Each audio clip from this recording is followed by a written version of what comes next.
Dia de Muertos, Obon, Yulan, the Chinese Ghost Festival, All Hallows Eve, Halloween. Every culture seems to have its Days of the Dead. Where does this obsession with those who've left us begin? Why, every year, do we have a party for dead people?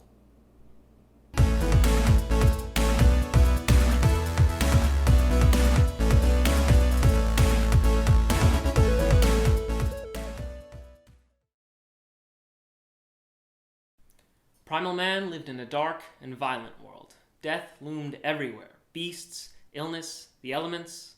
Life was short and unpredictable. Attempting to make sense of and gain some advantage over his environment, and lacking the strength to overpower it, Primal man resorted to reason. But what we would call science was missing from his approach. There's no system to his method. Relying only on what he noticed and observed, what resulted was the simple cause and effect of superstition. A big part of these superstitions hinged on the benevolence of his ancestors. Seeing them in dreams and memories, he came to the belief that these ghosts still lived in some other spiritual world close to the forces that shaped his life. If he asked for their help, maybe they could bless him in his daily trials, put in a good word for him with the powers that be. But how to get their attention? What was the one desperate offering he could give that would make it worth their while? The most precious thing in his world. Life. The life of other men. By offering a life to the ever-watchful spirits, man sought to protect himself from death. Fire became his most favorite method of sacrifice. He believed the smoke would carry his message best to those listening. Once he became more cultivated, he also needed to protect the things he lived off of, mainly crops and livestock. The most important times of the year to make these offerings were during the sowing and the reaping.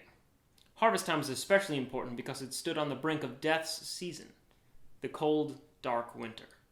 However, the more cultivated he became, the more abhorrent the practice of human sacrifice was to him. This led him to adopt proxies, substitutes, effigies. He burned the fruits of his labor as a show of good faith when the spirits brought him success and bounty. He made his offerings in supplication when they left his pleas unanswered. The main influence on Halloween, Samhain, was one such harvest festival. Coming at a seasonal transition, a particular time when the gap between the real and spiritual worlds was thought to be the narrowest, it was also a period where the deceased loved ones and other more nefarious spirits were free to wander the nights. This belief led to a number of practices that continue all the way into our modern Halloween and reach back to those ideas of the ancestor, sacrifice, and primal fears. Families would set out food for their dead, providing a moment of respite and a break from their spectral parade. In some villages, men draped in white sheets and followed by a trail of children began making their rounds from house to house in the village, collecting donations for the harvest feast. Dressing up in strange costumes, or mumming, as they called it, was a way to blend in with the spirits and avoid being noticed by those tricksters who were eager to do harm. This was also the aim of the carved gourds and vegetables that became our jack-o'-lanterns, a guiding light to frighten away or mock the night terrors that shared its face. Bonfires were central to these celebrations, and sacrifice was a big part of the symbolic power.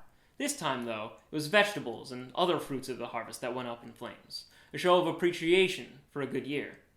Today, these dark connections have been painted over by a layer of pop culture. At parties across the country, skeletons and ghosts have been largely replaced by superheroes and celebrity icons. But if you look hard enough, this Halloween you can still see death's face in people's door decorations and hear ghost stories in the media.